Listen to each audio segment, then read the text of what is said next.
Hello everybody, welcome to episode 20 of the Gran Turisbros podcast. Wardez here, greeting you on a weird weekend, to be honest. Gran Turismo Sport, the news came out, not gonna be any live events in 2020. Something that people have been speculating on for a while.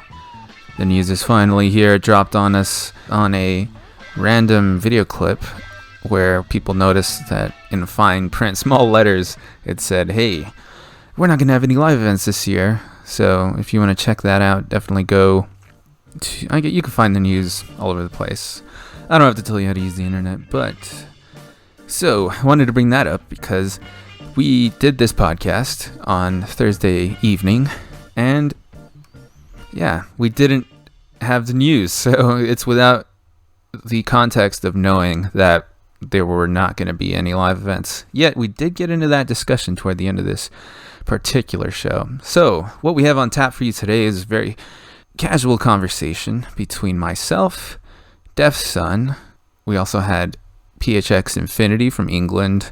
We had Cardsfan. We had TX3 Cooper. We had a pretty good discussion. We just kind of talked about what our manufacturers were going to be. We talked about the 1.57 GT Sport update and much more. I do hope you enjoy this podcast. We'll have another one coming up soon so we can talk all about the fallout from the news and such.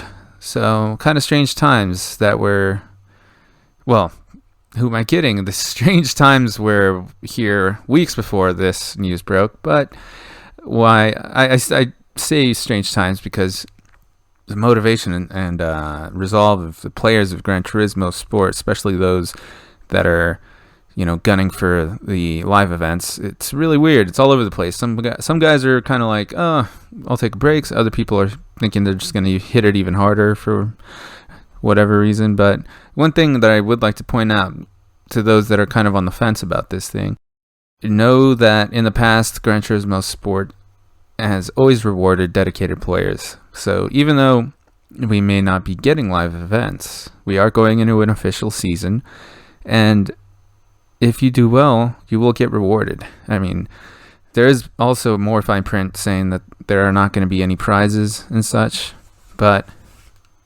I just wouldn't count out anything. You never know. You could be receiving anything from a letter in the mail from Kaz to, who knows, a free game system, a free wheel, who knows. But yes, enjoy this podcast. I hope you're all taking care out there. And we will be back with your regularly scheduled programming that's not so scheduled. But good luck to all those that are doing the first round of racing on Saturday, Sunday. Well, Super Cup, I don't think it's starting so soon, but I don't have the information in front of me. Anyway, enough from me. By the way, thanks for asking. I'm doing well. Oh, and something else I almost forgot to bring up.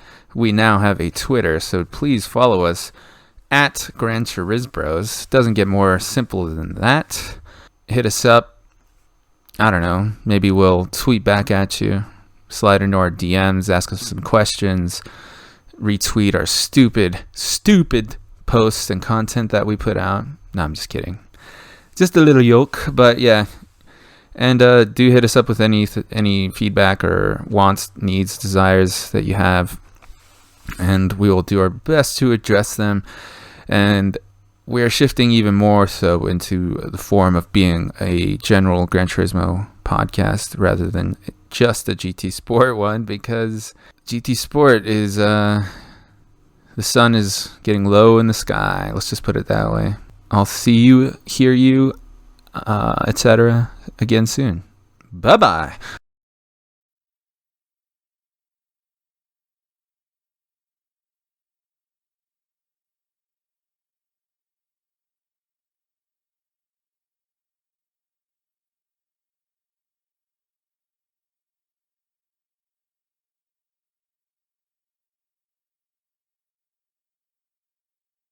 So I'm going to start with Deafsun. Just give your PSN, what country and region you're in.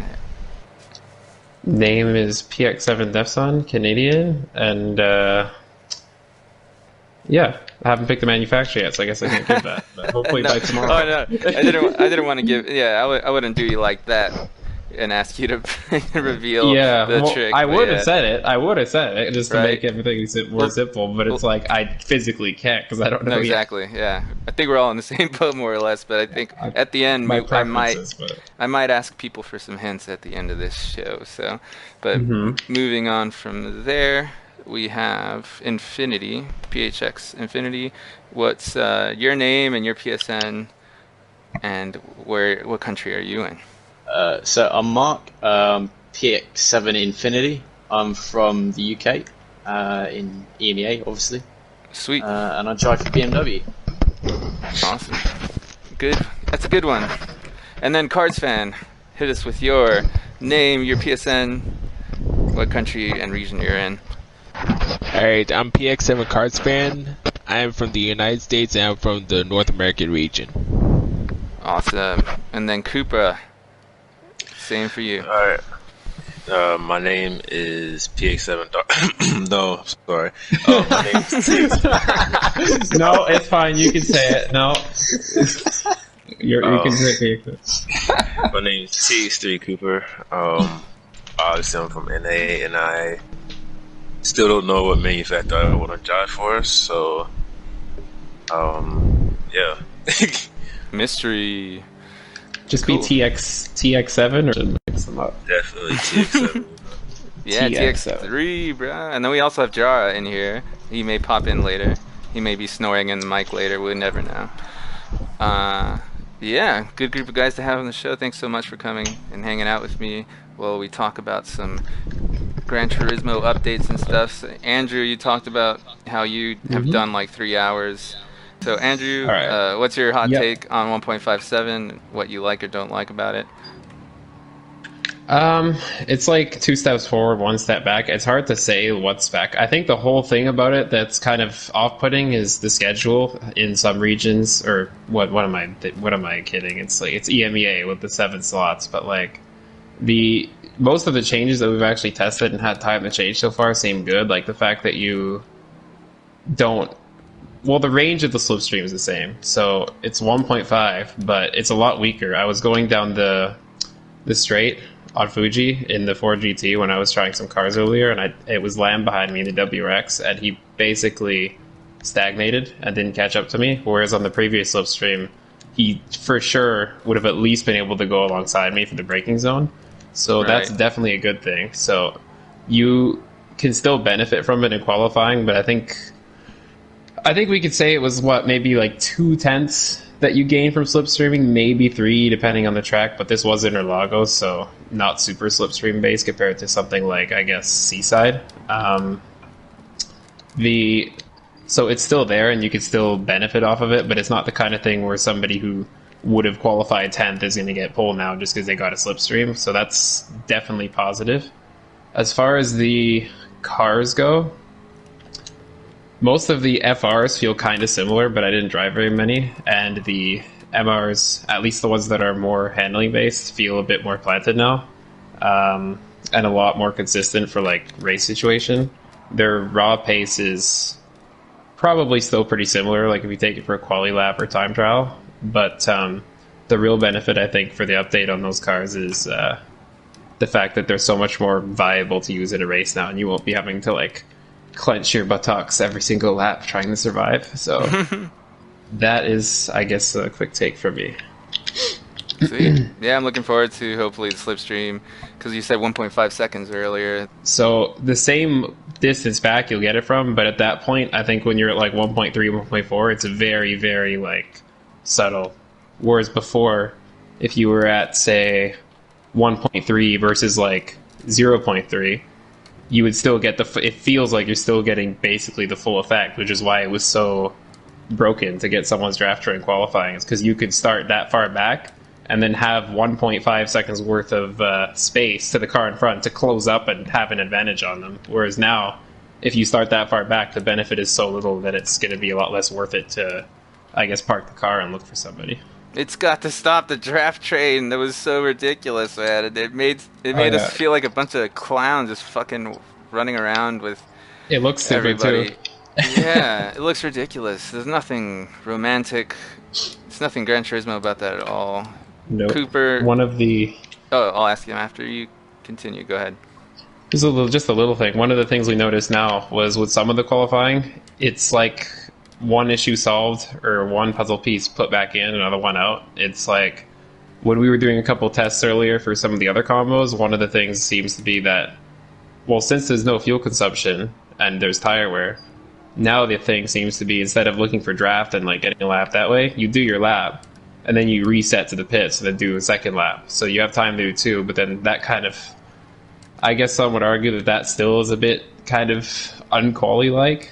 But, I mean, I still think it's better than, like, you know, the draft train. But it was just something worth mentioning because I don't know if that's going to, like, cause the room to lag or anything like that. But just worth throwing out there. You never know. There's always going to be something worth complaining about whenever you change stuff. Because now people are just going to be a little more scattered in their qualifying runs. Because not everyone, because before it kind of condensed everyone into the same strategy. So everyone was kind of in line. So now everyone's going to have a different, you know, approach to qualifying because you have the freedom to do that now. So stuff you may run into the situation you'll be running in slow cars and stuff like that, just like real life racing. So it's closer to real life stuff, which we all want. So yeah.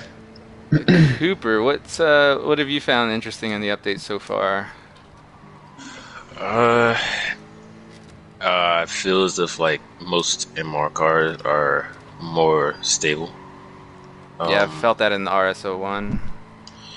Not only that, I do notice that some cars have been either improved on fuel and some cars have been neutered on fuel.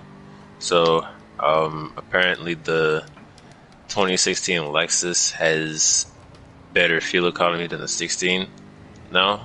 And it actually has better tire wear than the 16 apparently. What else have I noticed? I've noticed that the slipstream isn't as strong anymore, so literally it's still a factor, but like what it basically means is that you can, if someone is clearly slower than you, you can literally run away from the driver that's behind. I feel. You can also just like you can basically just, you know, like it's a much easier time sitting behind actually being in front of someone and just like running away instead of just like, you know, just carrying them all across the track. And I feel that that's a very good thing that they've like improved in the game. I also noticed that Group 2 Dirty Air isn't like, some people will say it's the same, but I don't really feel that at all. Like last time I was doing Group 2 races, and I think it did it earlier today. I don't think it's that bad as people say it is, honestly. Right. So, I don't know if that's like player preference. I don't know if that's I don't know if that's like improper testing of the Dirty Air.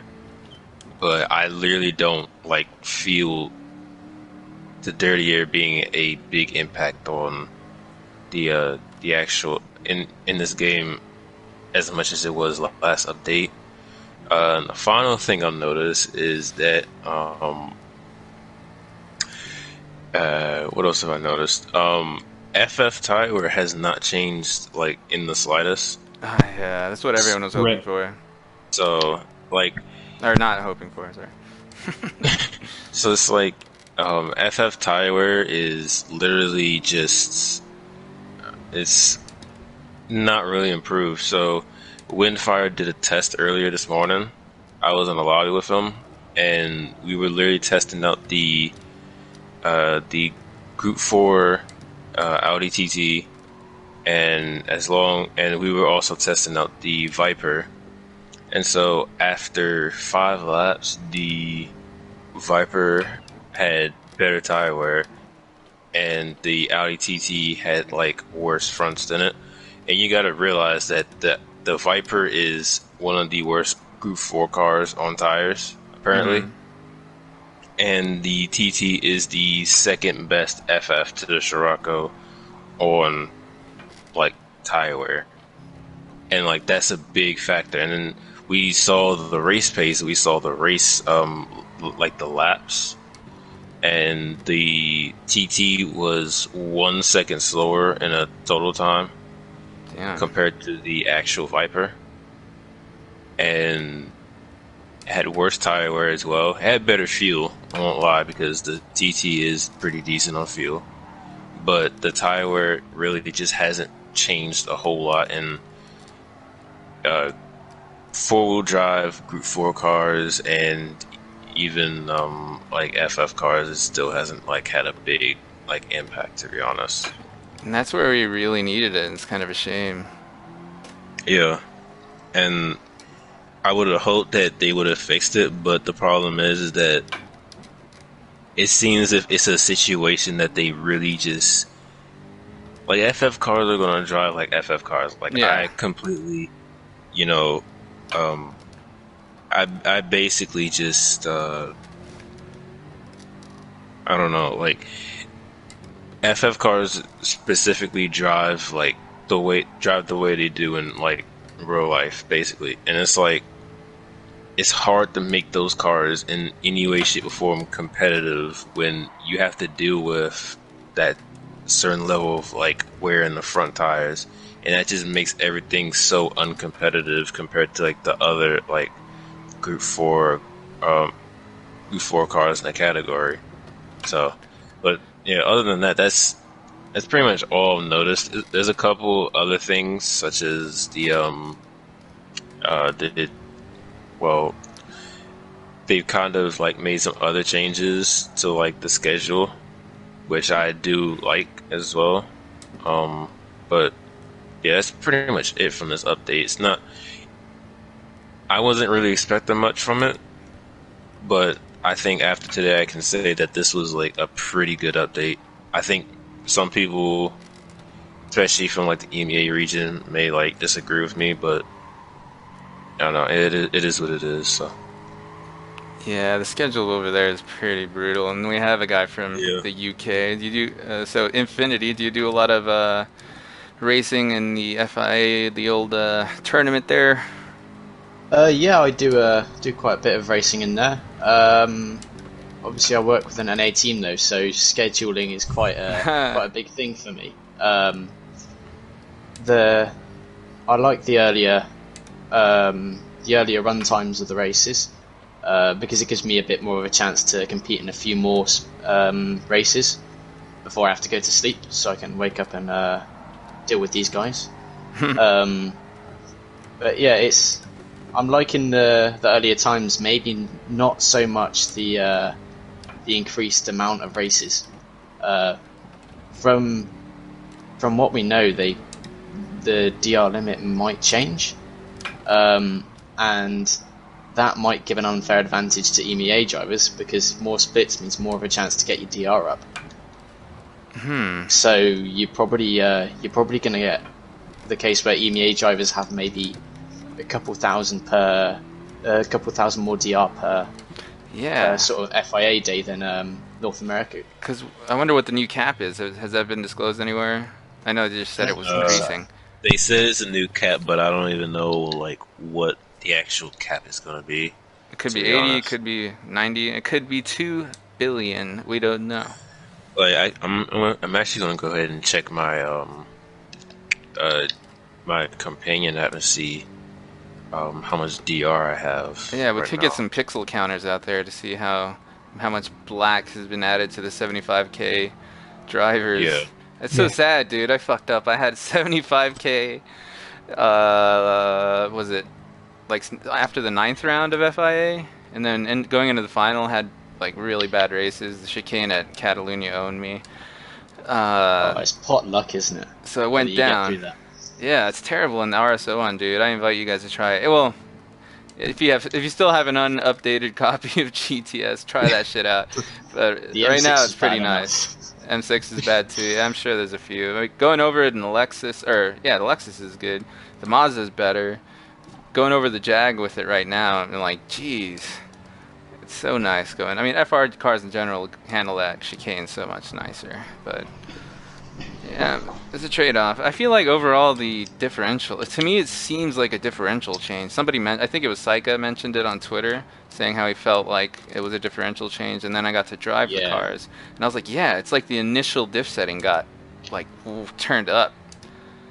The only other thing I can put it down to is maybe, especially on the MRs, the rear might have been stiffened up a bit as well.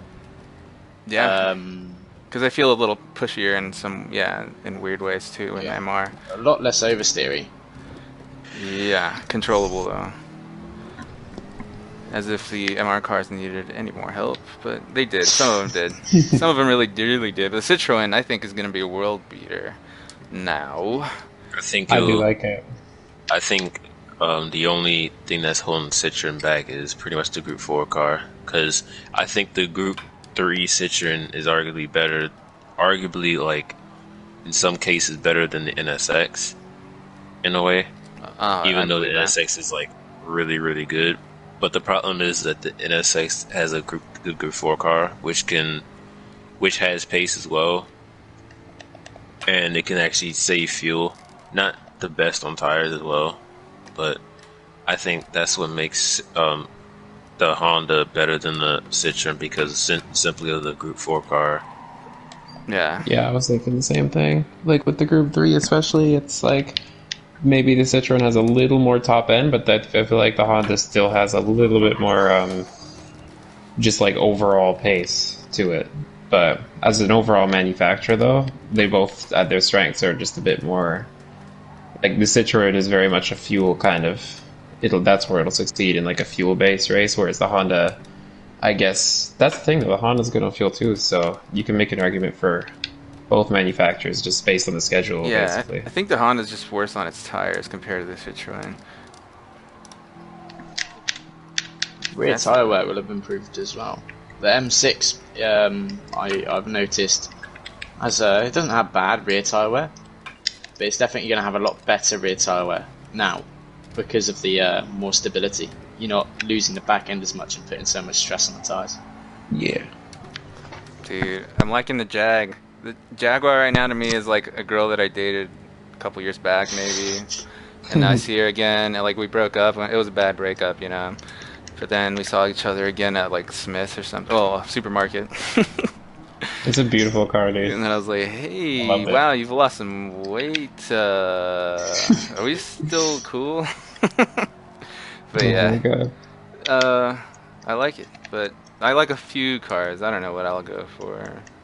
The thing for me is like, I need to wait for others to pick, you know. I'm like the hyena. I need to let the lions do their thing, and then I'll just go in and pick something that's like. Well, I think you're making a great choice with picking that. It's just the question, like I said before, if other people just understand its potential as well. Yeah, exactly. It's such a. You have to really have a team going. It's worthwhile just reaching out, talking to people, making deals. Yeah. But, and the thing about this is that, like, I actually like that it's now the top 3 scores instead of the top 5 or all 5 scores, because, like, you don't have to rely on someone from another region scoring less now. So, like, you can literally just team up with 3 people instead of 5. Yeah. 2 other people, yeah. Yeah, and you the possibility of being let down by just one region that would ruin your shit back then. So I'm glad they changed that for 2019 or 2020. Yeah, right. That's when it was introduced. Or was it last year? 2019. I think it was 2020. That was like the first time they did the point. Oh yeah, it was, because then I remember Lamb had the whole thing with Alpha and like how Oceania was getting like 1 point on Brad's hatch, even though she was getting really good scores there. And I feel like Alpha now that won't be an issue. Alpha's gonna get dropped, man. It seems like, I don't know if Lamb's gonna pick it. Then it's like, well, no, it's not. Pick it. Yeah, Alpha, man, we were testing yesterday, and somehow the Alpha Group 4 now has like really good, or at least a well above average fuel consumption at full pace, like compared to other cars going full pace, which to me is baffling, considering it already has its tire wear as its strength and the quartering, and yeah. So I don't know how the Group 3 fared with that update, but the Group 4 definitely was, at least from what we tested in a quick little frame there, from what we know, it's definitely benefit from it for Alpha. Yeah. And Cardsfan was with Ford. The thing about Ford is, like, you can't pick the Group 3 Ford, right? Because, I mean, you can't pick the Mustang because they're using the Ford GT at events, right? Pretty much. But have you tried it recently? How's it changed for you? Oh, I haven't tested the GT yet.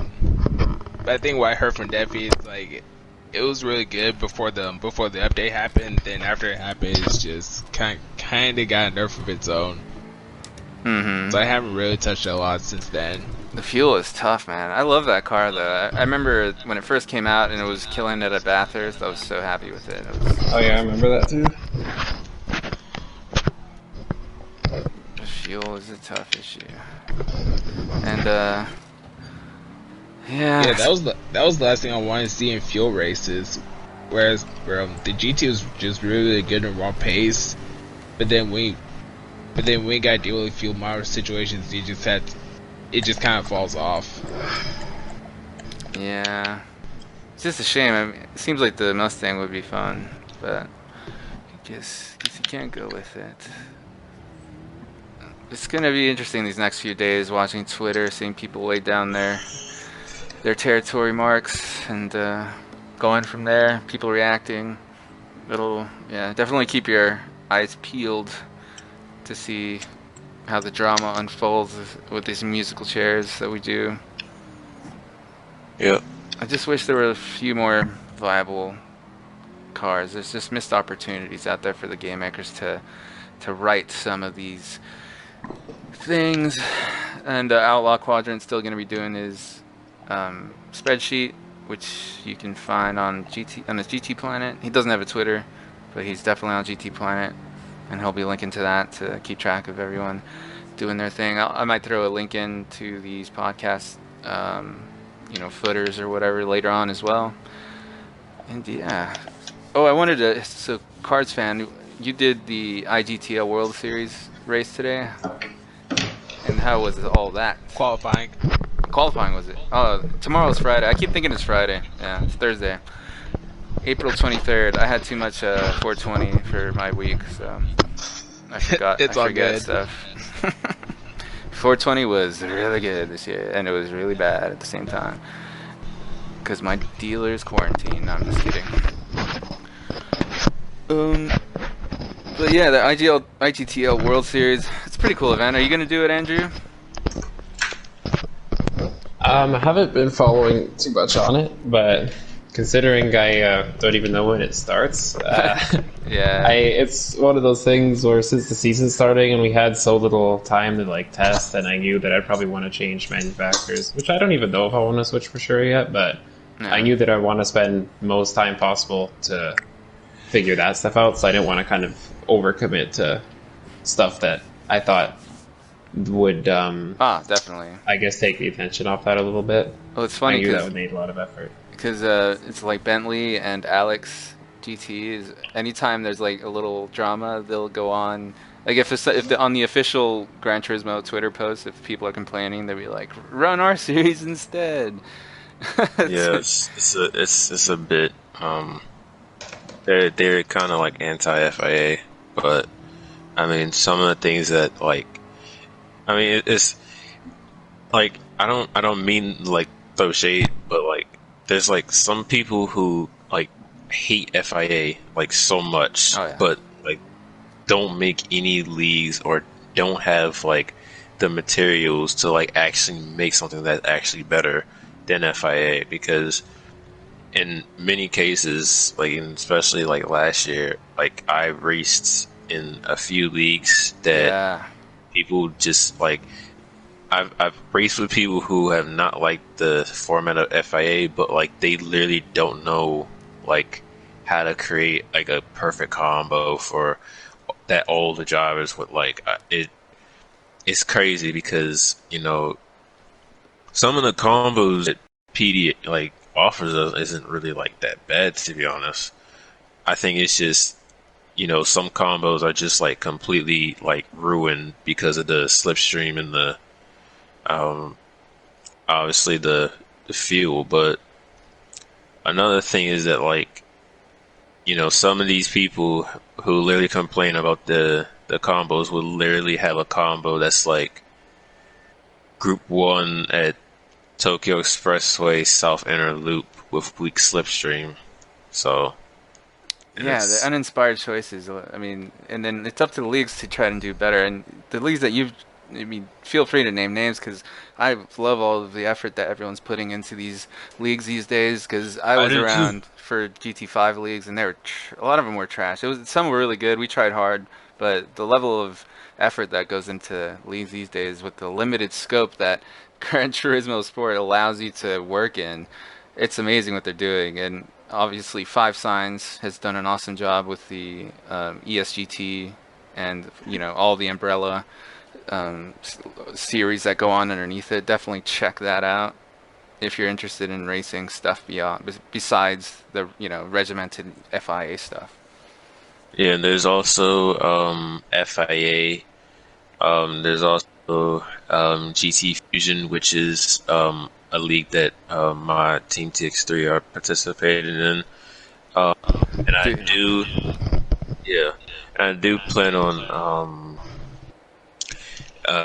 working with my team to develop like a league that will. Oh, awesome.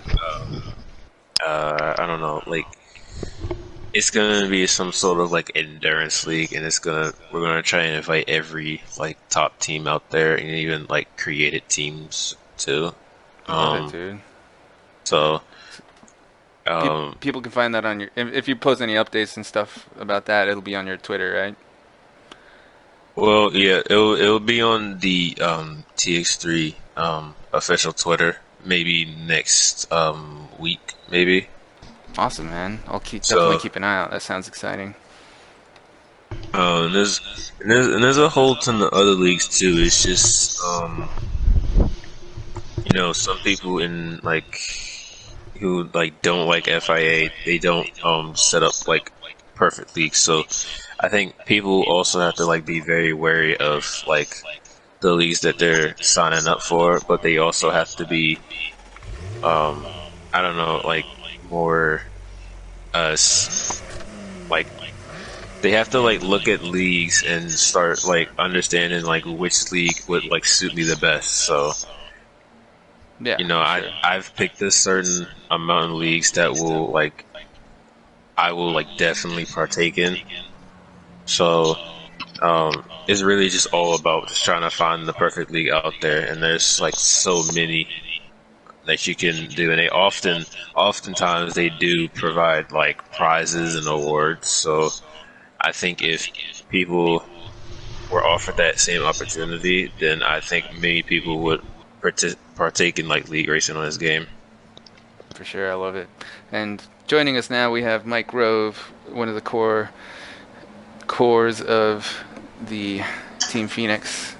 How's it going, bro? Thank you so much. It's going good. I like to share the voice of the party chat when I stream. Everyone loves hearing from all my teammates when I'm racing. Yeah, that's really cool. Yeah, that's the thing I like about Lloyd's streams and everything. But to be honest, sometimes I feel weird about having party chats. Like, people invite me to chats, and I'd love to be in them, obviously. But sometimes I just need to be zone out and be in my own head during races. But then sometimes I see how many people, like, you know, Andrew and all you guys are in parties all the time, and I'm like, maybe that's the secret sauce. I don't know, man. It can be pretty brutal. It takes adjusting to get used to driving with so many voices like in the background. And I never used to sometimes you join gotta meet some parties. people. And then I just kind of, I think it was Windu, or no, it was someone who convinced me. They're like, oh, you know, just be the part. And then I realized, like, it's not that bad. It kind of helps you, I guess, with the whole selective intention thing. Because if you do end up qualifying for some event or whatever, then, like, you won't really have a choice to, like, just block out. I mean, as good as those noise canceling headphones are, you're still going to get some stuff that seeps through. So, like, the fact that you're in a party chat with the shit ton of people talking in the background, it kind of I guess helps you get used to it in a way. Just like singling out your focus to like what matters and like that selective hearing or whatever. And especially like during like FIA, it's like it's kind of nerve wracking when you hear that, and it's oftentimes these people to like leave the lobby or like have to like people have to mute you in the chat as well. So it's like I don't know. The thing is that I don't like about party chats is like, you know, I'm I can try and be like as calm as I can, but like I know that won't matter because if I'm in like a FIA race and like I hear like 17 or I hear 14, 15 people talking at the same time, it's like, how is my message being transmitted to different people? And that's the thing that like really gets to me about like party chats, in my opinion. Yeah, it can be kind of weird sometimes, but I think it's cool. I appreciate the communal aspect and people kind of just keeping these friendships going through party chat, and then you're involved. You feel like you're more involved in the races and stuff like that, especially if you're split up into different splits and shit like that. Yeah. Keeps it cool. And you know when someone's having a bad race, they either get quiet or they get loud, you know what I mean? I often try to like go in between both. Like oftentimes if things don't go my way, I'm just like I just like I think of what I'm about to say before I actually say it most times. Because some things that I could because obviously some things that you say at your mouth is like heat of the moment, obviously, and that's happened before in like numerous like races on this game. So yeah, you know, just randomly say I hate cars. I shouldn't have said that. Yeah. But so we'll ask Mike what he's thought of this update real quick, and then we'll move on to talking about other stuff. But what have you noticed? What do you think about this latest update there, Mike? This update, I mean, the slipstream was one of the major problems, and it seems like they've taken an aggressive kind of approach to making that better for the racing. Like, it's not like you can be, you know, as far back and still get pulled the same way. You have to be a lot closer to really get an effect. And even then, it's definitely weaker, so at least they're trying. A lot of developers won't put as much effort into a game that's almost 3 years old. It's such a weird thing, Overall, though, right? I'm pretty happy with it. Yeah, that's great. But it's a weird thing that they didn't. It's not like the game came out like this. We had a pretty good slipstream for most of the time of the game, but then they randomly changed it, and then we made a big deal about it. And now that they brought it back to kind of where it was, somewhat, we're all like, "That's awesome."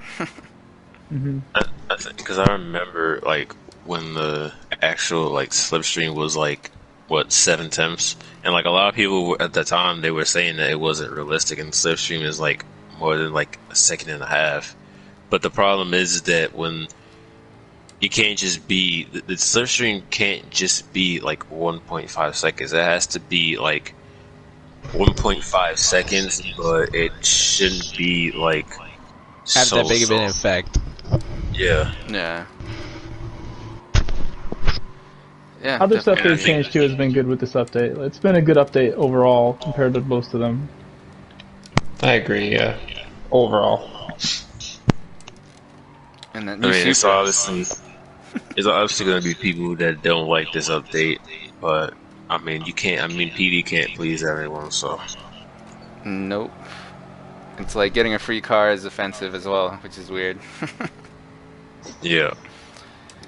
But yeah, going from there, I wanted to ask you guys what your vision kind of was when it comes to FIA and the way that it might run this year as far as the big tournament.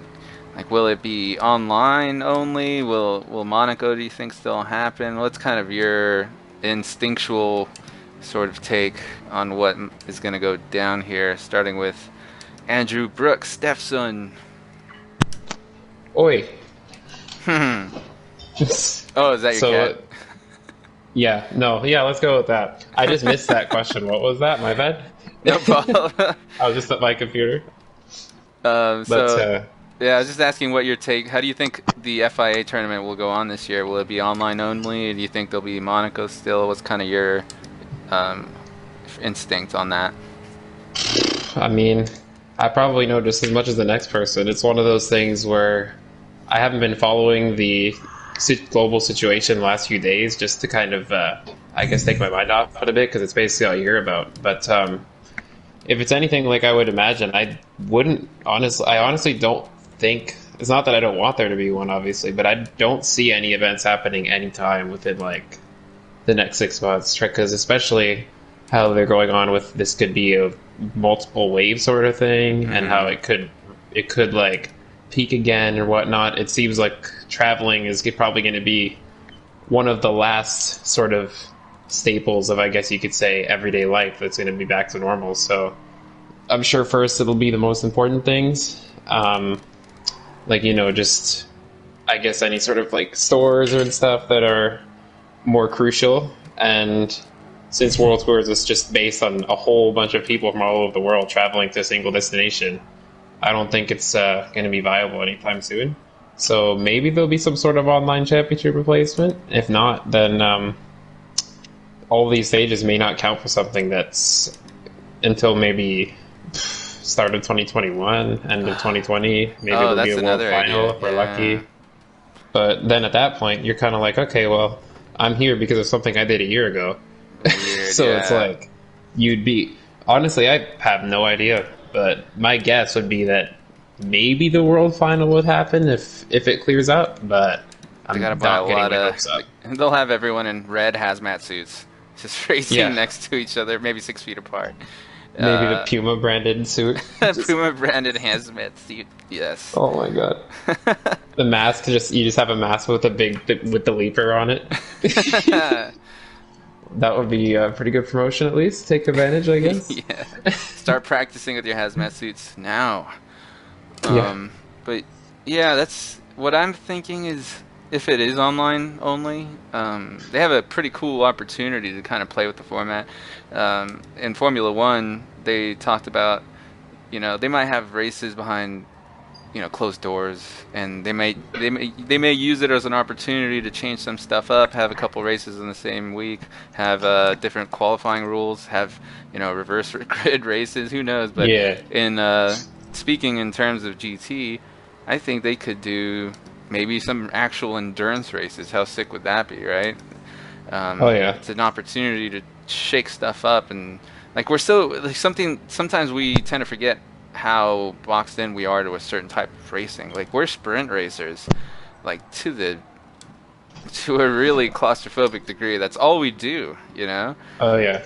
And you got to step out and do like one of those like they had that the Euromasters 24 lately, which was one of those stint races where every 2 hours you switch drivers, and it kind of gives you a new perspective on the game than what you're used to. And just any 24-hour race in general, like maybe that one wasn't the most perfectly handled event, as others would say, but at the same time, it's still a new experience where you're not going to get in the FIA necessarily, just because a race like that long probably just wouldn't be suitable with the point structure and all that. Yeah. Or not able to make it. My team is literally like made like events such as the 24 hours for Anna, which was an event for like charity. So I think something like that that can coincide with like FIA.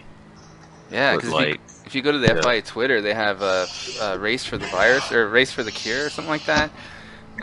I guess you want to race for the virus. That would be pretty weird. Yeah. No, it says race for the cure. I forget what it said, but yeah. They're about it. So you never know. They could tie in to GT. The only question is that how are they gonna like implement that into like FIA, and how they're gonna implement that into the all-on season, because it's not as easy as just like going in and just like putting the actual format. It needs like months, at least 2 or 3 months of testing. I think that PD in this time should be like considering doing that, or what they could do is probably provide like prize. I think I've heard like a few people like talk about this, but maybe considering like the coronavirus is not gonna like let up soon, they've been thinking about offering a whole ton of drivers like prize money maybe this season. Oh, That's why what not? I've Yeah, they're heard. saving on. If you're saving money on the trips, right? Just hook it up with that green energy. Yeah, and I think that would be the perfect time to provide drivers with like like the top drivers, obviously, but Like me, yes. You didn't have yeah, to say it. Yeah. no, like no, like, I think Just kidding. it's like yeah. I mean, you know, obviously, if you do well in the championship, you should, you know, get a reward for something like that. It For shouldn't sure. just be, you know, I just go to Tokyo just for a watch and a trophy, which reality is most people on this game aren't gonna like have that like reality Yeah. anytime soon. But and that's why I kind of participate in private leagues too, because they offer like prizes, you know. I know IGTL does. I know a few other leagues do the same. Yeah, dude, you're awesome in So leagues. Every time I see you're in a league, I'm like, that's gonna be tough. yeah, it's well, most leagues. I wouldn't say all leagues are like extremely tough, but they do provide like a competition, and that's something that I think people should partake in if they essentially want to get like better at the game. I mean, that's how I like basically am here today. If I didn't participate in league races, then I probably wouldn't Oh, be they're here. awesome training. Yes, you always have to train with the best, you know. Like, that's Nick McMillan, I think. I don't know for sure the story, but it's Yeah, he's in the same league I'm from. Snail. Uh-huh. Yeah, dude. A Sunday night. Sunday Interactive night. league. Huh? Sunday night American Interactive League. American, yeah. Super well organized league from GT Planet. So much racing. They used to have they had a crazy marketplace system they came up with, dude. Like, it was crazy. They did. And Nick McMillan just raced his ass off.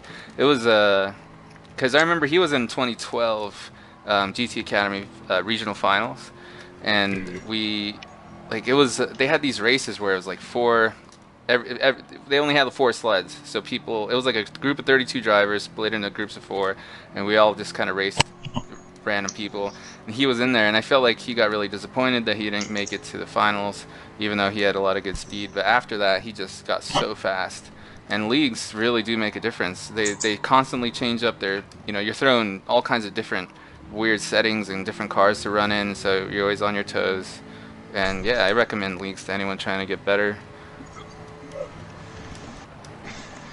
Snail has downsized a lot since those days. They used to have 9 divisions, or almost 10 divisions. That was like over 150 drivers, and now it's down to 3. But they still keep it going. They've changed the format a little bit. There's like no qualifying. Yeah, that's fun. It's based on the points to start now, so they save more time, more racing. And congrats to you, Cooper, for being one of the first North American TX3 drivers. That's a really big deal. Those guys are serious Frenchies. Yeah, those guys are like ridiculous. They're like ridiculously good. I know. Also, like Ant and Randy. Yeah, Ant and Randy Randall. 2 drivers that have like, won World Tours. So I'm glad that I'm like on a team with them, because I think like as long as I train with them, I think I'll like get better at this game than I already am. So.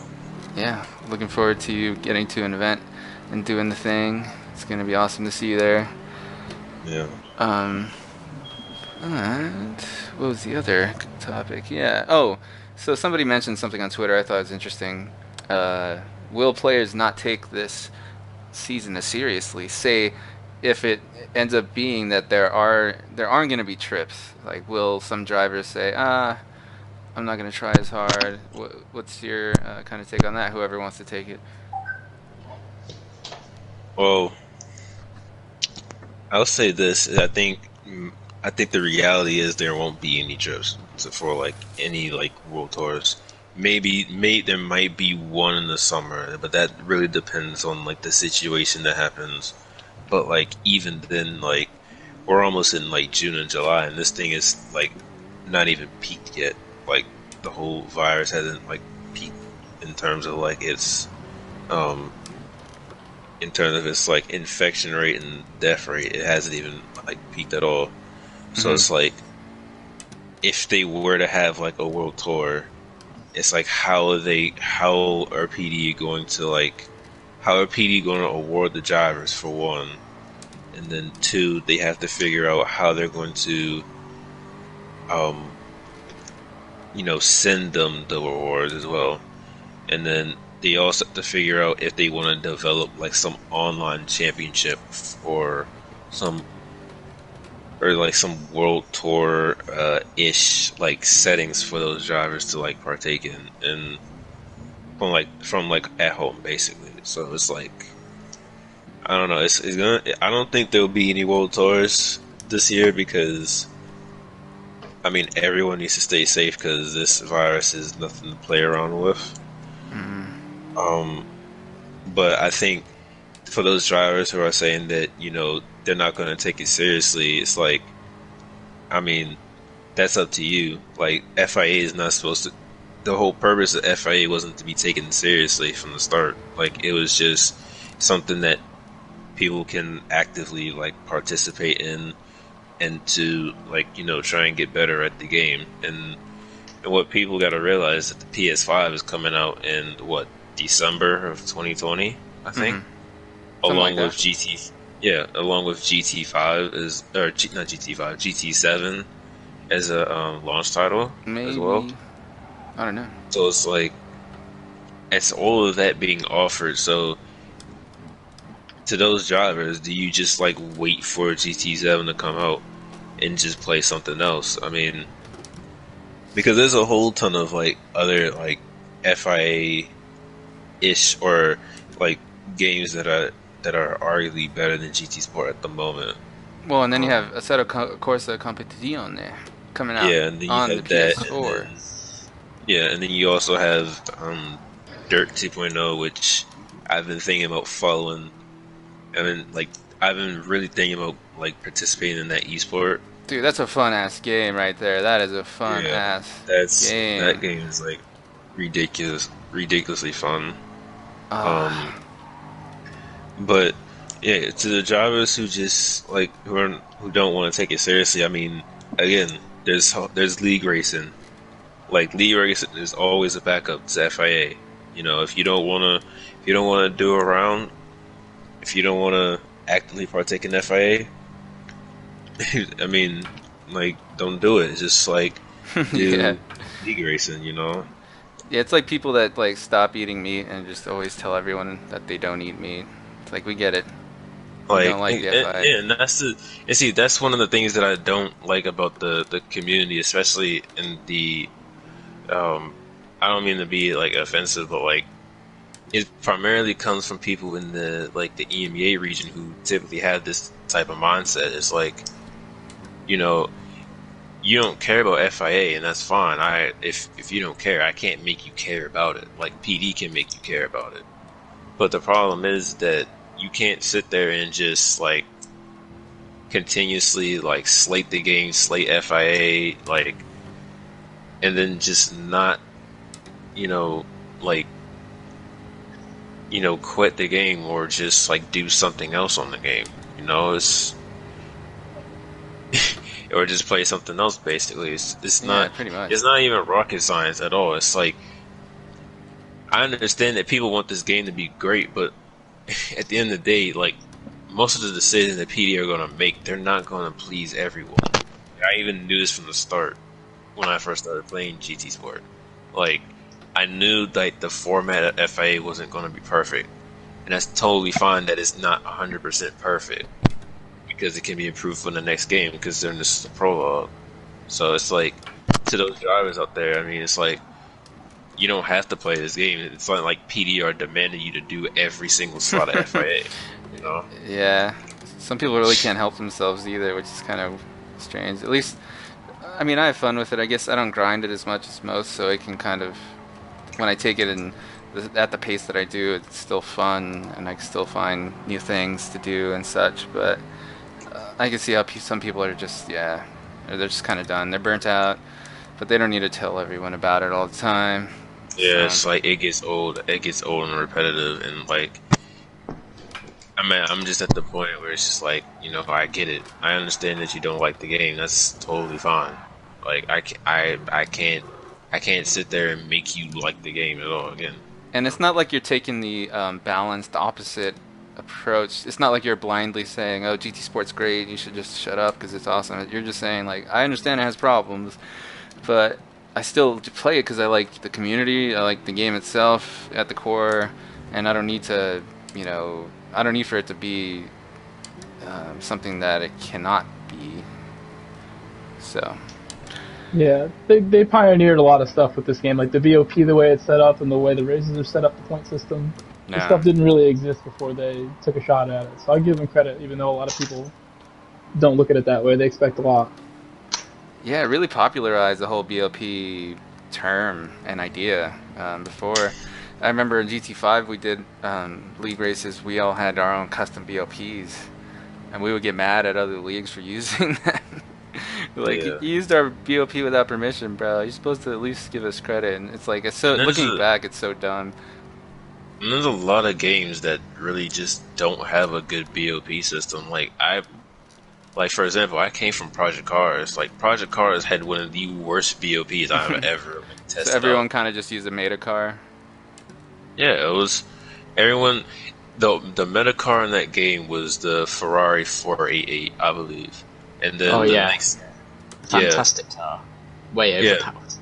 Yeah, but like everyone was using that car, and it was just like no other car was like competitive in the slightest. It's like if you use even the AMG in that game wasn't really that competitive. The only car that could like actually beat the Ferrari at some tracks was the Audi in that game, and even then it would only be like by a slim margin, so like when I look at this game's BOP, yes, it can be improved, but let's be real, every game doesn't have a perfect BOP. Like Assetto Corsa doesn't have a perfect BOP. iRacing doesn't have a perfect BOP because obviously the AMG in that game is OP as well. So it's like you kind of just have to accept the fact that like BOPs are never supposed to be perfect, and they're not perfect in real life either. So, dude, in real life, it's crazy. I mean, they have more tools at their, service in order to balance out cars. Typically, they use a lot of air restriction to kind of try to level the power out, but it's difficult. Like you have in Super GT, for example, even though that's kind of a weird example, they had for the longest time they didn't allow MR cars. It's like, yeah, we understand how difficult it would be to try to balance out an MR car in our series, so they had really tight restrictions on where you could have stuff. But then the NSX Honda just came and they were like, let us do an MR, and they just did it, and they figured out a way around it. But they only have so many machines in that category. But then you have like Le Mans, the way that they do BOP there, like the ACO, it's a black art, and there's still not really much info. It's mostly a speculation as far as what really goes on. They have like these Stig, like Top Gear kind of Stig style drivers that kind of take the reins, and a lot of the time they'll be like retired Le Mans drivers, and they try to put in their 2 cents. But then you have stuff like the 4GT happening where they sandbag and then they work the system, they game it, and they know how to play that whole aspect of things. So there's drama everywhere. It's just that's how racing is, and when you have different machines trying to race on the same race. And BOP too is like, it's one of those subjects that you think, oh, it's so easy, just make all the cars like equal, like pick a couple tracks and make it. The thing that where it makes it so difficult too is like, I think this is one of the things where I preferred of the 2018 season, where every Group 3 round in manufacturer specifically was like 9 times tire, I believe, and like 5 times fuel, 4 times fuel, something like that. So the BOP could be crafted to fit that specific set of multipliers, because the performance of the cars is one thing on one lap pace and time trial, But then a lot of the discrepancies in the cars only occur once you're racing them, and then their new strengths and weaknesses show. So it's like if you have, like I was driving earlier, the Ford GT, you're like, wow, this car's amazing. And then the second you bring it into a race and you see the rear tires and the fuel consumption, you're like, okay, well, now it sucks. It's like, well, I wouldn't say it sucks, but it's definitely not anywhere near what it is in time trial. So BOP, it's like three-dimensional where, you know, where do you, I guess, draw the line between like balancing the cars for like time trial, like how fast they are on like one lap versus like their race pace, and then the fact that this season there's so many different multipliers, like you've got 6 times and like 2 times 3 times. So the strengths of the cars, depending on what car you're in, will only shine through on like a specific combination, or there might be one combination that just brings out your car's weakness. And so that's where the BOP is really difficult to balance, right? It's just when there's so many different like sets of conditions, and that's why like there's so many factors to like an actual like car as well. Like you gotta consider that all cars don't have like the same engine, so obviously like the fuel consumption won't be the same. You know, like for example, like the BMW has was it a V8 or a V6 engine? I believe it's a V6. I'm not too it's sure. a twin turbo V6 or something like that. Twin turbo V6 engine. I thought it was a V8 for a minute. Actually, no. I think it might be a V8. It is I can't remember. I think small it's V8s, yeah, small block. I can look it up. Yeah. Turbo, so if it is, it'll be a really small block. Yeah, and it's twin turbo, and obviously that car is like, well, surprisingly on this update, it's actually good on fuel. I don't know why, but it'll more be because there's more rear grip. You're not spinning the tires up as more, so you're not having higher revs per like corner exit like you were before. So maybe it's a bit nicer. Could be partially that. The issue is still persistent even on high-speed tracks, though. So it's like it's like this arbitrary fuel consumption number where like some cars just have it worse than others, like just by its genes, essentially, if you will. It's like there's like previous update, no matter what you did, the M6 would always just suck on fuel, like even if you drove it like a pansy, right? It would just be nice to maybe go somewhere near full revs in a race. Yeah. Which you might be able to do now, according to the latest tests. Yeah, I'm looking forward to it. Well, what I like is those combos where it's like lower, it's like maybe ×4 tire wear, and it's like only racing hards. I can really get it. I like that combo personally. I've always raced, like most of my time in GT5 was all on racing hard tires, so I just feel that the cars feel a little more challenging and fun in that spec. Like I think a top list for this last exhibition series that we had, it was racing hards with lower tire wear, and that was pretty cool. I didn't participate, but I liked watching, seeing how it seemed like more cars were viable in that one.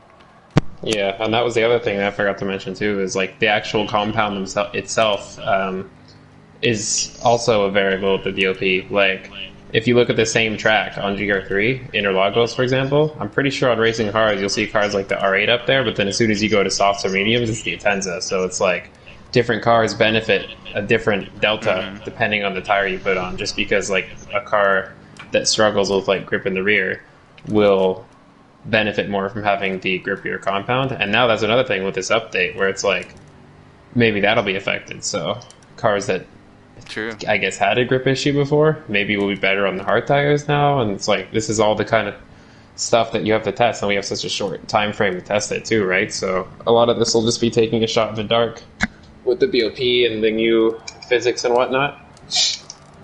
Yeah. So how was your exhibition season there? So I'll go through everyone, but Cooper, starting with yourself. God awful. I Oh shit. Time.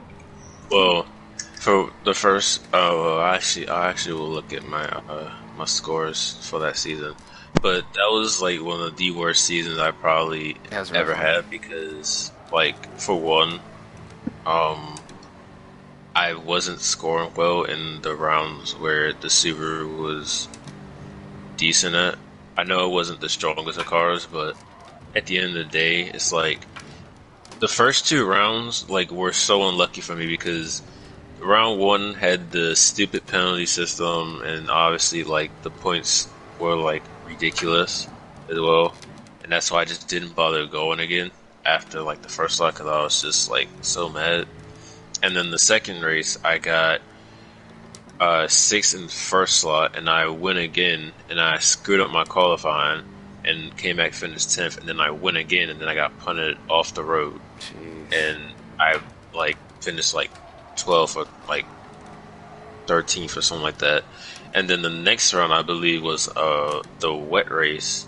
Yeah. And the Subaru wasn't really like that good around there, but I was somehow making it work against some MR cars.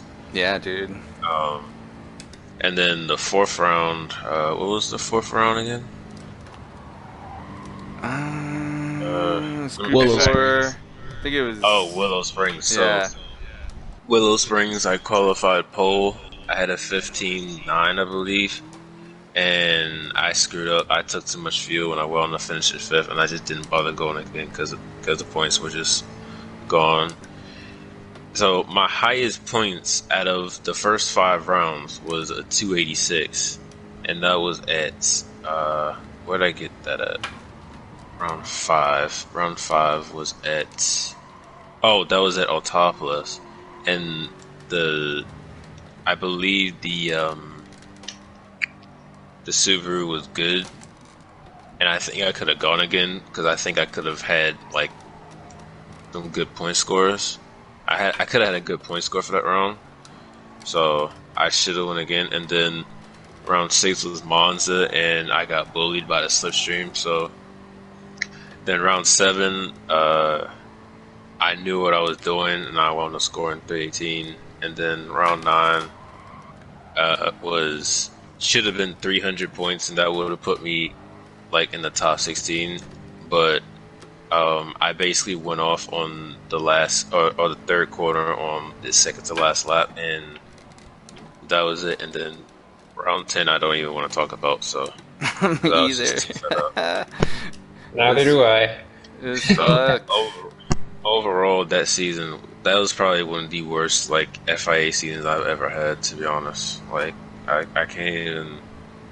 I don't know. I didn't practice enough for the races. I wasn't focused, and then when I was focused, the combo was garbage. So Yeah, I feel you, man.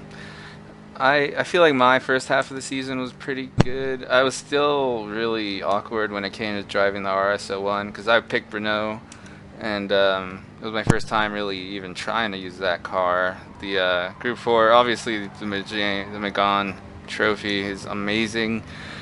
Super lightweight, shouldn't even be in Group 4. But, you know, I did what I could with it, and I ended up getting my first 40 ever, which is really fun, over at Willow Springs, Big Willow, and had a good race with Andrew on that one. Only reason man. I got to race with you is because you had a Jaguar and I had a Renault. But it wasn't that bad. It wasn't the best, but it wasn't the worst. Yeah, that was still For that track. Yeah, qualifying on that race, it was tough. I didn't like being behind another car in the Renault as far as trying to get the slip, so I would try to go off of my own as much as I could. I think I only really used the slips successfully like 3 times.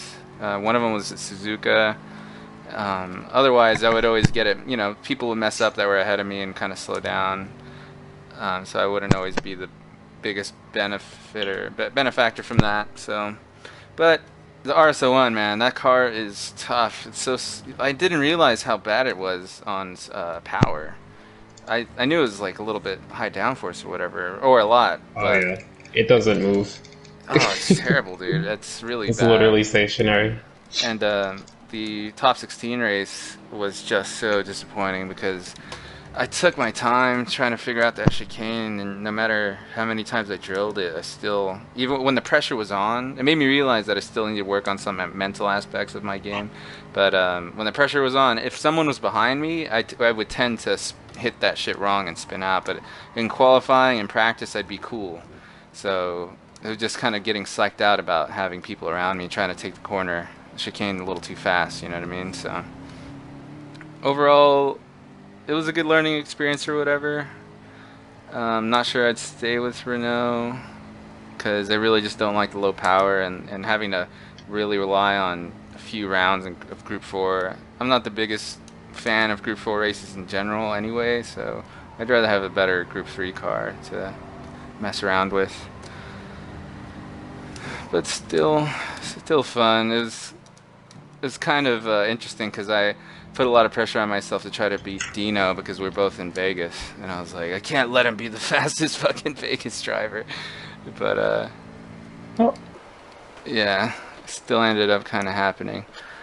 But it was my fault. I just needed like one more good race in order to bring my score up to like, I just needed one more like 305 point score to be the #1 driver, but I couldn't make Dragon Shell Gardens work because of another chicane, and I couldn't really make the 9th round, which was Laguna Seca. No, yes, I forget. Yeah, it was Laguna. Man, I love Laguna. It was the first time I actually hit that one really hard since my like GT6 or whatever days. Track is amazing, but one thing I'll disclose here that happened for my qualifying at Laguna was I was going around doing the old fuel burn. Remember those days?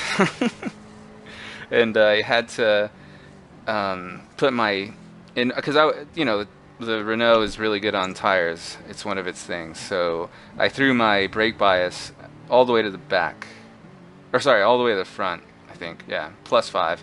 And I was just rolling around, holding the brake, holding the gas, burning off fuel, and then I went out for my hot lap, but I forgot to set my brake bias back to 0. So when I got through the lap fine, once I got to the top of the hill and the corkscrew hit the brakes, and I just went sideways. So, and I was on a really good lap, so I potentially could have been like top 5 for that first slot top split race, and I may have gotten like a 2nd place podium. It would have been like 310 or 15 points, I forgot what it was, and I would have been good. But anyway, it's enough moping from me. Infinity, how was your exhibition race? I never played in 2018 when the BOP was like the best it'd been, or when the conditions were the best. So for me, this is probably the most promising season yet. Yeah, I'm looking forward to it. It's gonna be. I'm glad it's only 30 races. 40 always seems like just so much. 30 kind of seems a little more doable, manageable, but less chances at the same time. Yeah, I agree. And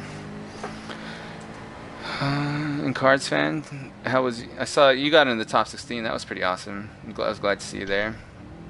Yeah, I don't even want to talk about the top 16 race. Dude, I tried to do a reverse strategy. We were kind of hanging in the back together because I think I messed up qualifying. So, but I tried to do a reverse strat, and it still like didn't really. I thought I could gain a good number of places, but I really only gained 2. So, yeah, not gonna be a good broadcast for me. Huh.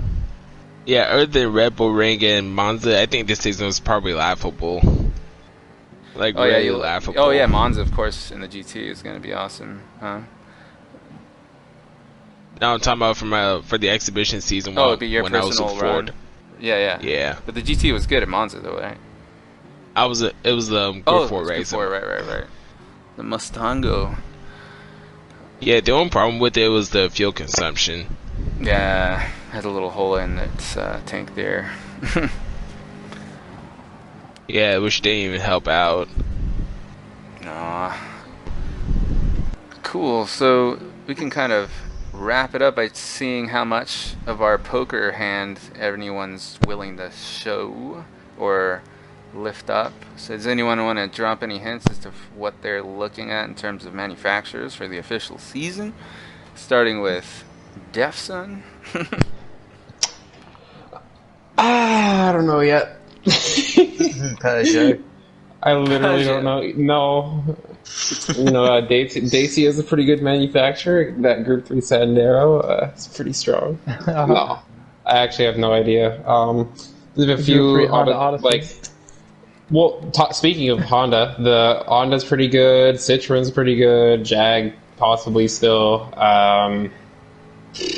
I thought Ford at one point, but then I didn't like the Group 3 as much as I thought I would. Like, it's one of those things. Like, this update came out less than 24 hours ago, and only have scratched the surface in terms of like trying everything out. And I definitely plan on doing some more tomorrow evening. But I feel like it's one of those things where it kind of does feel like it'll be a bit of a shot in the dark, because there's probably going to be something that we learn about the car about one of the rounds that we didn't know about or didn't have time to test, or So I don't know. Definitely one of those ones. Probably Citroen, Jag, Ferrari, maybe.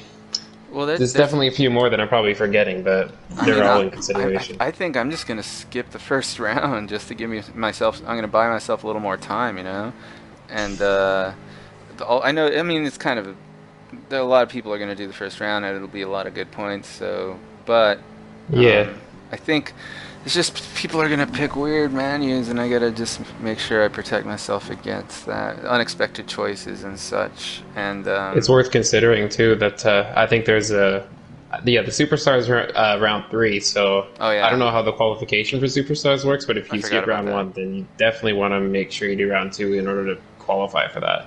Because I don't know how it works, like if it's DR based or if it's based on whatever the points are up to that point, but if you don't have any rounds in by round 3, I'm not sure how that would work for making it to the Superstars race, which doesn't matter for like global points perspective, but it matters if you end up having to challenge someone in this region and then they get it and you don't, right? So yeah, cause it's worth thinking about. The point score is going to be, the multiplier will probably be substantial. I think it's just plus 50? Is that what it was, Cooper? Like it was like a base points, base 50 points. So yeah, so there's no multiplier. Just throws on an extra 50, I think, for all the Superstar races so like, that they're doing. So like every Superstars race is probably going to be the 40, basically. Oh yeah, which is what it should be, but it's more, I guess, of a assuring 40, and it'll be helpful, I guess, with the issue in EMEA where they're having 7 slots at the very least with those 3 Superstars races per season, or per stage, I should say. If you go in the Superstars, it's very likely going to be 40, so at least there's some sort of solace there. For sure. Personally, I'm still looking at Renault. I keep trying the RS01, and I'm like really not liking it. Like I told others before, I feel like I really need a Group 3 car that's decent in order to stay kind of engaged throughout the season, because if these Group 3 races keep just being sad or I avoid them, it's not going to be good for me. So I'm looking really at everything. I mean, anything that's a FR, I'm probably going to be considering if it's decent. Corvette has always kind of been in the back of my mind because I just love that car. I just wish it was a little more I just wish it was a tiny bit better, but I still see, I see guys that are inspiring to me, like Force, what was his name? Force Iwerby. Iwerby, yeah. He was Chevy, right? Yeah. Yeah, and he fought Josete for top 16 over there, I think. Unless that was quite a thing. So people like that make me think, yeah, Chevy can do some stuff if you put 1 million hours into it. But at the same time though, Chevy didn't make it into the top 12, so there's always that aspect to look at. But I don't know. I think this is like the type of stage or type of season, or the type of season where you're gonna have like probably most of your Group 4 races will matter more than your Group 3 ones, I think, because you need, as much as you need a good Group 3, you also need a more competitive Group 4, unless like your car is already like qualified, which is, for one, is already Mazda. So I don't know, like I think this season is more going to be Group 4 based than Group 3 based. I think that's where all the points are going to come from. especially for the types of manufacturers that I'm thinking about choosing for the official. Yeah, like which ones? I've been thinking about Ford, Alfa, Volkswagen, Mitsubishi, Corvette, the whole ton. The thing is with Ford and Alfa is that you would have to outscore people in other regions, and the problem with Alfa is that like you have to like be on it every single round, and that's something last year that basically cost me like a World Tour spot, I think, or a World Tour, yeah, potentially a World Tour spot because of that.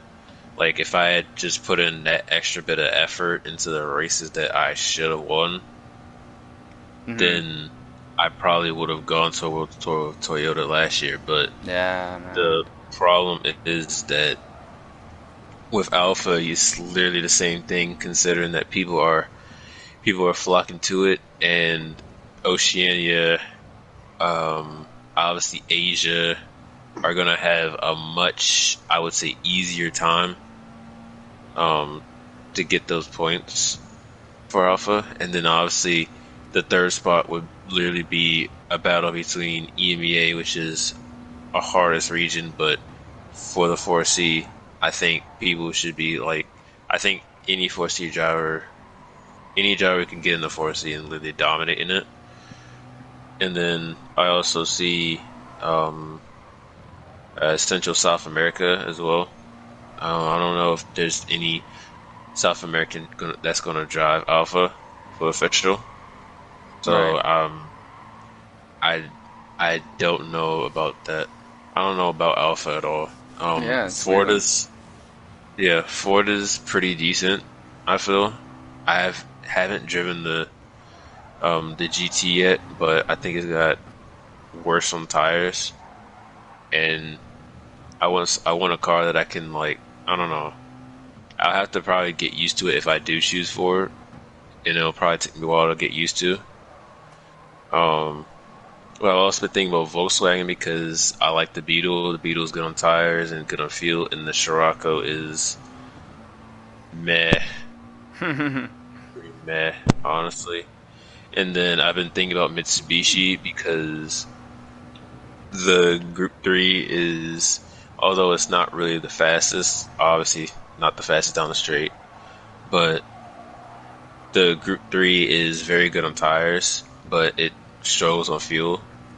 And the Group 4, I think, has the same problem. But both cars are arguably better than the Subaru, apparently, in those aspects. Well, the Group 3 is really kick-ass at NERB, right? Nürburgring GP. Yeah, like NERB GP or a combo like Sardinia B. Yeah. Like that car would literally like shred through the field, you know. By the way, where the hell is St. Croix? They like stopped using it for some reason. It's not on the schedule. Especially at all. A and C. Yeah, I love that track now. They've never used like C, like Yeah.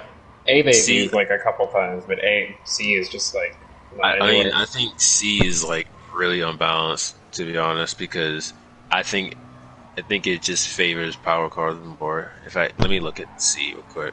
Yeah, because going through the... Yeah, C is like almost a 4-minute track for Group 3 cars. Right. Yeah, St. Croix has GTR written all over it. Yeah, GTR, Supra, Ford GT, McLaren F1, GT, yeah, Lambo. Lambo, AMG. Maybe. What other cars? Aston, even like. Yeah. That car, that track is so unbalanced for like many cars, to Yeah, be Pug honest. VGT too, I guess, if there's anyone. Yeah, the Pug would be good there too.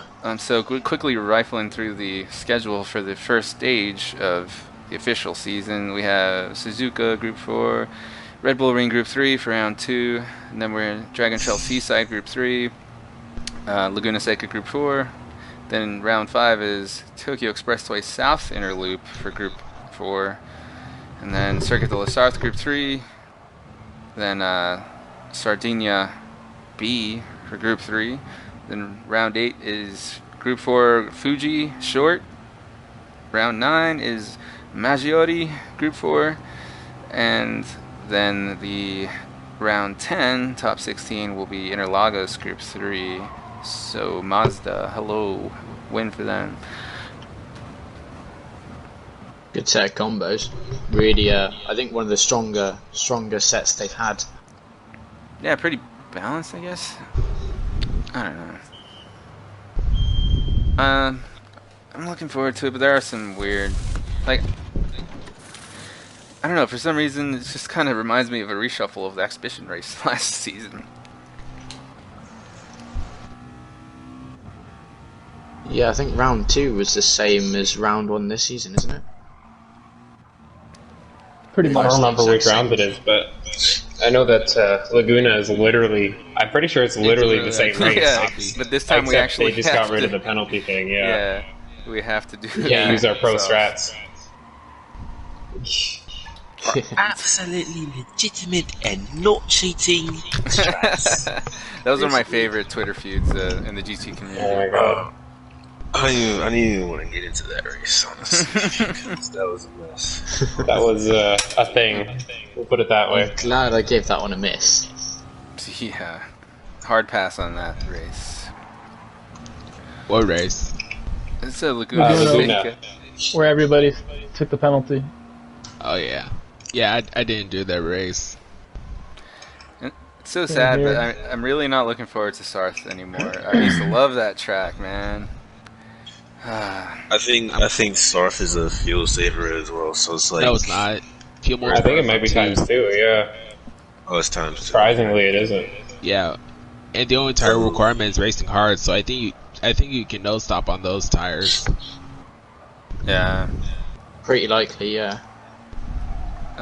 That helped the handling cars out in the Porsche curves.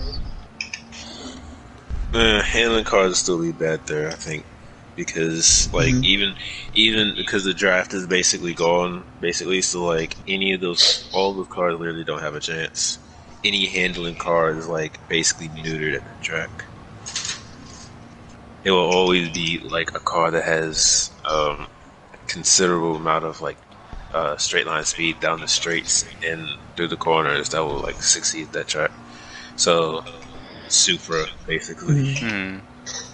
I'm just glad we don't have to do Gardens. I welcome Seaside with open arms that are bruised from the chicane. Seaside has its own special chicane. Oh yeah, I'd much rather go through that one. Speedy chicanes, I'm into. The Give me a flat bus out stop. chicane. Give me I'm a not a bus fan of stop. Gardens chicane. I'm not a fan of Gardens in general, I'll be honest. I it's think sad it's 'cause probably one of the weaker tracks that they made. No, I like Gardens actually. Yeah, I don't like know. everything about Gardens except the chicane. But there was one moment. Remember when they had championship limits and you had to Yes. take that thing like a sane human Oh being? my god, no. Oh Jesus. yeah, tiptoeing through there. It was horrible. I remember championship limits like In that- general, that- championship limits were kind of crazy, but certain tracks they really did well with, like NERB GP, pretty cool. No one took the chicane like an asshole anymore. Interlagos was terrible for those. The limits, 'cause, Interlagos is already Ooh, yeah. bad, but with championship Like, limits, especially wow. on turn 4. like around Turn Interlagos, you used to get like 3-second penalties for like putting one wheel over like Oh my god. over the white line. It's crazy. Oh my god. Everyone was sweating it for those races. That was an interesting time. I don't think I was in top split at that point. That one Interlagos race from 2018 is. We were literally talking about that a couple days ago. That was like one of the most memorable races, I think, that in this region at least. Back Right. when, I think that was like the last one before the Vegas happened. But oh my god, it's amazing when you look back and see the cars that people are using, and like the Dodge was like one of the best cars. Like, Yeah, the Viper, yeah. how things just changed so much. The Viper was always really good at Suzuka, man, too. Yeah, I remember using that in like daily like C when I was like still like getting the grips with the game like in 2018, and the Viper on it like was unironically like my favorite car by like a long shot for like every track. Interlagos, Suzuka, it just. But now it's you wouldn't touch it with a 10-foot pole. I mean, people have said in the update it's a little better, but I haven't gotten the chance to drive it yet. But it's just crazy how the BOP like cars just suddenly think they're good. Oh, now they're useless. Oh, now they're good again. Yeah, I think we'll test out the majority of the FR cars tomorrow. Oh yeah, me too.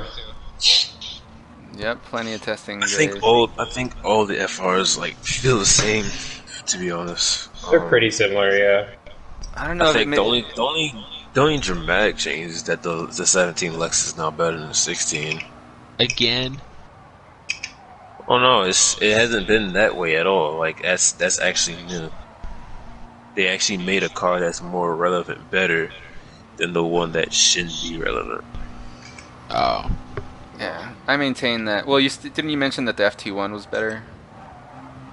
Yes. Well, yeah, it got kind of better. I mean, Yeah, I think a lot of them kind of got better. I think the Corvette, to me, doesn't feel much improved at all compared to what I remember. I remember the Jag, to me, feels... The Group 3 Jag does feel better, especially on turn-in. Like, through the slow stuff. Through the slow stuff, it's improved. The diff just feels more like it's doing its thing. And before it was just like kind of like just a blank feeling, or like a numb feeling going into slow corners. You could feel the car pushing through like fast corners, and now it's a lot more like it's not hugely faster than it used to be, but it just feels all that much better, which can do wonders. Yeah, I still felt an unwelcome little bit of the same kind of pushy feeling in Catalunya turn 3. Yeah. But the big test for me would be Seaside going through the S's. That was always that was a game turning off. Like when I went through there in that car in the official season last year, I was like, I think it'll still be pretty unideal, but it should be better than that. Something about that one handling update from like 6 months ago, whenever it was. Oh, right. It must have helped this car a little bit in terms of the feeling. So it still won't keep up with say an Audi R8 obviously through there, but it'll still be pretty serviceable, I guess you could say. Oh yeah, and a last tip before we sign off, I wanted to tell everyone that if you've been banging your head against the wall trying to do these Lewis Hamilton challenge laps, fear no more. Go back at it, try it again, and you may find yourself achieving those diamond level times much easier. So I heard it on the Twitter, so don't take my word for it. I'm not telling you it's guaranteed, but it should be a little easier for you. Go ahead and go try it. Make that money. I just haven't beat it yet. It'll be good news for me if I need the money. I didn't put the time in. Did a couple one and done runs on them. Got silvers. I did Willow Springs, and then I was like, I don't want to do the rest. Sad too. Somebody bought it for me. Somebody reached out and was like, I want you to have it. Like you should be playing this. So he gave me a PSN gift card to get it. I was like, wow, okay. I think as soon as I got the diamonds, I just said screw it, and that's it. I'm not going to try to get every single world record or anything. Nah. But it's a cool little thing. I was surprised it was paid DLC, but whatever. Everything's been free, so that's fine. Yeah. Well, I mean, think about how much it costs to get Lewis Hamilton to put his name on something. True. I didn't think about that angle. That's got to be a lot of money, and that means they're probably going to have to get a lot of money from us to pay him to hashtag blessed all over the DLC. Well, it always gave me a warm fuzzy feeling because I watch a lot of F1, and every time I'd see his hat from the left side, I'm like, hell yeah, Gran Turismo on the podium. I'd say one thing, I'm impressed. Yeah. I'm impressed at the DLC.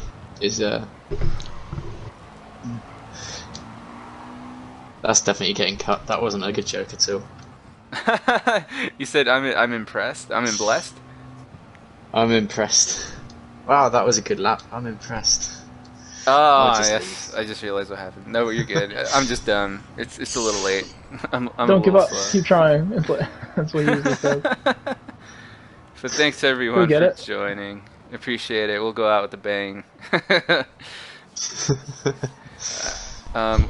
Let's talk again soon. This is fun. I appreciate the group, and these long live stream kind of shows are always more casual, laid back, and fun. So I hope everyone takes care and get to testing, and we'll see what everyone does in a week or so. See where we come out as far as what our picks are, and I hope you all get some good ones. So